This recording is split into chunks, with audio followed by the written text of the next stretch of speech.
Welcome to another episode of Ranking the Studio Albums. I'm Chris Norwood. Please like and subscribe. The best is back. The beard is starting to come back. I got to do something about that probably tonight if I don't stay up all night filming videos. This is Ranking the Studio Albums by Avenged Sevenfold. This is another band. I saw them in concert before I knew who they were. And if you're not familiar with the band, sometimes you don't enjoy the shows as much. I believe I caught them at an early Warped Tour, maybe 2003 or 4? Probably 4. I think they were at 2004. And I had no idea who they were and just didn't really pay much attention to the show. There was other bands I wanted to see. And so we're just going to jump right in. I do enjoy a lot of Avenged Sevenfold, and there is some stuff by them that I'm not crazy about. So this is going to be a fun ranking the studio albums. Coming in first, last, the worst, not the best, and we're going to work our way up to the best. Coming in the worst, in my opinion, sounding the seventh trumpet.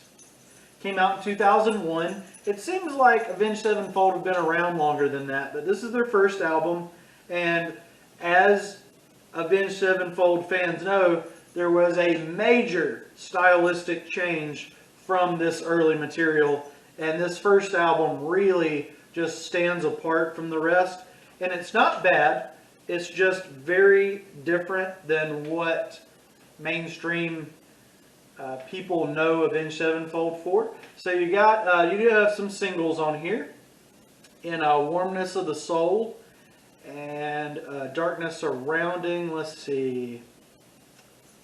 It was regarded as a hit even though it wasn't a single. So this is not an album I want to go back to. Now I am on a mission to hear every song ever recorded, and I've listened to the entire discography of Avenged Sevenfold, so I'm not BSing these videos. So I just don't not really enjoying this one. It's not terrible. It's not awful. It's just not. It's not great. It's not great in my opinion. So we got to that is the 2001, the worst album by Avenged Sevenfold.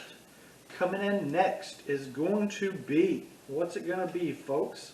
Okay, unfortunately, it's going to be their latest release, 2016's The Stage. Now, I was very excited about this when it came out. I had been a fan of a lot of the Avenged Sevenfold stuff prior to this, and I did not enjoy the delivery of this record. I remember clearly listening to this one. I had it on the TV, I had Spotify fired up, I was cleaning the house, which is how I hear a lot of my music while I'm cleaning the house, and I just had to skip through some of it. It just wasn't great. There was a lot of instrumentals. I do like that the Neil deGrasse Tyson feature is on here. That's pretty cool. I'm a huge fan of Neil deGrasse Tyson, so that was interesting. But nothing else on this album is really jumping out to me. I'm looking at the deluxe edition, and there's some really interesting stuff there that might be better than the album itself. They got a Mr. Bungle cover, a traditional cover, a Del Shannon cover, Runaway by Del Shannon. I gotta check that out. And As Tears Goes By, ooh, Rolling Stones, Wish You Were Here cover, God Only Knows. What in the world? I gotta check out these covers. Definitely, that sounds better than the actual album itself. I don't know how to screenshot, so we're gonna make a note of that, guys. This is gonna be my first on-screen note. Bonus tracks for The Stage by Avenged Sevenfold. A7 whatever.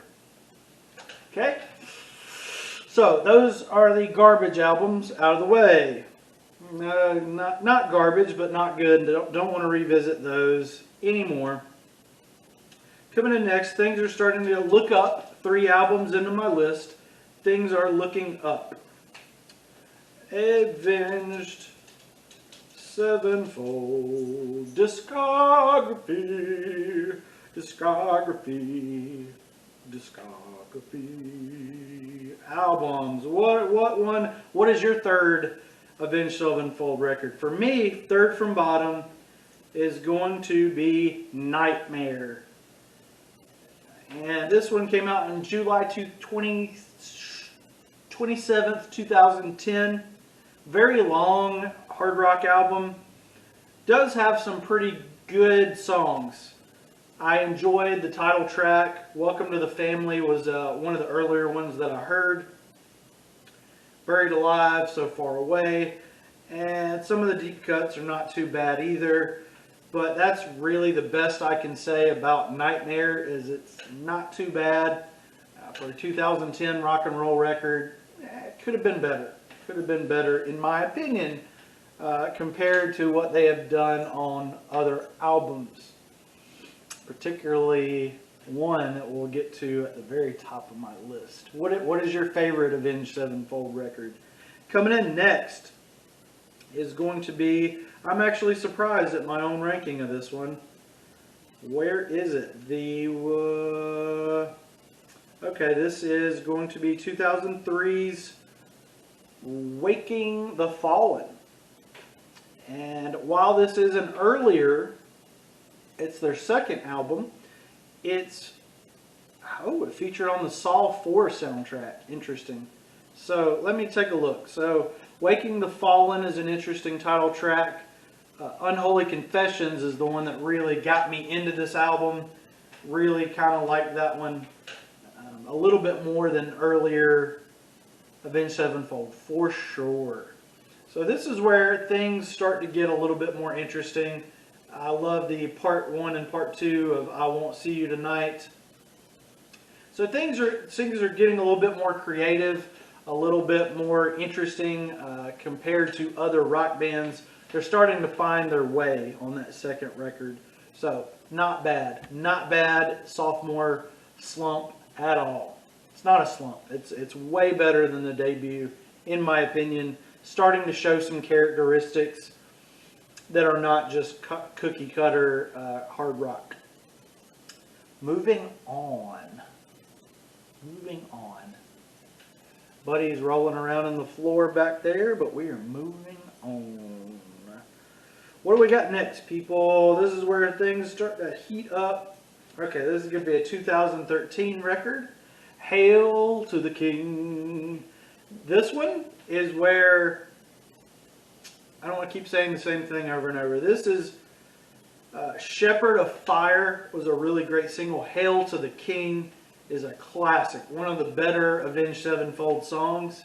Doing Time, This Means War, Requiem, Crimson Day, Heretic, Coming Home, Planets, and Acid Rain. On the deluxe version, you get a music video and a St. James bonus track. So those, this album, and there's a vinyl cover that's pretty interesting. Like that, actually that's a much better cover than the CD artwork. I've been getting into that lately, where you see the vinyl alternative covers. I absolutely hate that the track lists are different on vinyl and CD and cassette. But that's just nature of the beast. It is what it is. You got to sell them somehow, right? So it's not just about the music in itself, even though that should be the biggest part of your music buying experience. The packaging is important. The track listing is important. So I understand them kind of changing it up a little bit. It just irritates my OCD a little bit. Hail to the King. Pretty good. Pretty good album in my opinion. But there's 2 albums that are better. Have you guys figured it out yet? What do you guys think my favorite record's going to be? My second favorite Avenged Sevenfold record is going to be City of Evil. You can narrow it down if you like. You can fast forward if you like to.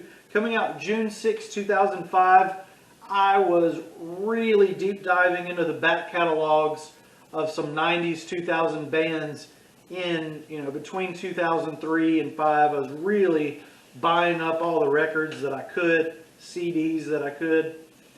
And this was an earlier one that I was downloading a lot of these songs on iTunes back in the day, back in 2005. Beast and the Harlot, Burn It Down, Backcountry, Seize the Day. Even some of the deep cuts on here are amazing. So this album, let me see in my notes here for City of Evil. I didn't even put a note. I just knew instinctively this is my second favorite Avenged Sevenfold record. It's their third record, and it's a huge, massive leap from those first two albums. From the sludge metal of that first album to the just kind of classic metal of the second. This is Avenged Sevenfold finding their own sound. And guess what, guys? Guess what? My last album. What is your favorite Avenged Sevenfold record? Your favorite, all-time favorite. I've got this one on CD, and it's one of my favorite albums. It's definitely one of my favorite hard rock records for sure. Faux Show. Coming in first. This is the side. Other side. This is the back. This is it, folks. Boom! The fireworks go off. The self-titled 2007 record by Avenged Sevenfold. It's got this beautiful white simplistic artwork. It's got 10 songs. It's just a really perfectly crafted album produced by the band and Andy Wallace, whose name is on so many of my CDs. This thing is perfect Avenged Sevenfold. I feel like they haven't really been able to top this, even with the 3 albums that came after this. They just have disappointed me compared to this one. This is my kind of rock and roll, whereas some of the other records kind of lose me stylistically a little bit. Maybe I'm sort of leaning a little bit more to the punk or the pop side of metal, and this is just right up my alley. This is perfect Avenged Sevenfold. On here we have Critical Acclaim, Almost Easy, Scream, Afterlife, Gunslinger, Unbound, The Wild Ride, Brompton Cocktail, Lost, A Little Piece of Heaven, and Dear God. All over the place. You got hard rock songs, you got country songs, you got pop songs, you got like a Jesus of Suburbia 10-minute thing with the Little Piece of Heaven. Actually played at one of my weddings, because I've been married so many times. So yeah, this is actually in my wedding soundtrack. Not kidding about that. You got this merch, which you can steal my code if you want to, but it's probably expired because it's 13 years old. You got an album here by The Human Abstract. Not sure who that is. Hopeless Records. Oh man. MySpace, The Human Abstract. Check them out. The Avenged Sevenfold t-shirts. I've got too many black t-shirts. I don't need them. You can order their first couple of records there. Got the CD here. I gotta listen to this again. I might put this in the car. Not scratched up too bad. Not scratched up too bad at all. You guys can see what I'm using as a video camera stand in the reflection there. It's the best height. I don't have anything else. This is the perfect height for my camera. So, the Chex Mix box. I'm not a cereal guy, and so that cereal is just rotting inside the box. There's no maggots in it yet, but there probably will be. I'm just going to use it as a video stand, a video camera stand from here on out. And if it rots, it rots. If you guys want rotten Chex Mix, Okay, so this has got a pretty thick booklet. That's always a sign of a good record. The really good records have thick booklets, and they smell nice. Ooh, I got a ding. Oh, somebody loved a picture of somebody. Okay, so you got this really cool artwork. You got really nice, clear lyrics in the booklet. Critical Acclaim is really a good song. Almost Easy is a highlight. And you got this. Scream is probably one of the weaker tracks on the album, but not bad. Like I said, this is a perfect record for me. This is the only perfect Avenged Sevenfold record. This is the one that I need from Avenged Sevenfold. I could do without the rest of their discography. Even my favorite tracks from City of Evil, I could probably not hear them again and be okay. This album, I would miss a lot. Afterlife, Gunslinger, Prayers. I absolutely Unbound is great too. Some really great religious themes going on in this. Lead me into the darkness. No one can ever slow me down. I'll stay unbound. It gets so dark and I know that place. Yeah. Don't be so concerned. You've got a lot to learn. There's the thing on the track. Ooh, there's the demon there. Or I feel like this demon is going through some bad things. That's what it appears like that. Brompton Cocktail is a really hard rocking tune, really great. Fighting, Lost Ourselves, Centuries Past and Still the Same. A Little Piece of Heaven is 8 minutes and 1 second. Really great theatrical song about these weird, sick and twisted couple that is in doing some weird things to each other. I'll take what's mine until the end of time. We're more than friends. Create what God would never design. So he's going to keep her young forever. Very disturbing stuff. If you only listen to one song off self-titled Avenged Sevenfold, listen to A Little Piece of Heaven because it's over 8 minutes long. So it'll really give you kind of a wheelhouse of sounds that some of the other songs may not give you. You might listen to one song and say, this is a country record, or another song and say, this is a pop record. This is a hard rock album with a lot of variety and it's really good. I've been thinking a lot about that. Why has no artist created an album yet where there's like a hit from every genre? Like somebody, I feel like certain artists have, there's been a lot of crossover success with pop and rock and rap and country, but nobody has ever just said, I'm going to have a rock single, then a rap single, then a pop single, then a country single. Somebody should do that. Maybe it'll be me. I'm thinking, I don't know if it's going to be a solo album or in my band, Living by Words, but I'm thinking I want to do that. I want to kind of make an album that's every song is a different genre. Could be really cool. Could be a really good idea. Could have major crossover success. That's my idea for becoming rich and famous. Other than making YouTube videos, of course. So, Dear God is a really beautiful ballad. And I'm sure a lot of the Avenged Sevenfold fans hate it, but I love it. Lonely road, crossed another cold state line, miles away from those I love, purpose hard to find. While I recall all the words you spoke to me, can't help but wish that I was there. Now, reading these lyrics,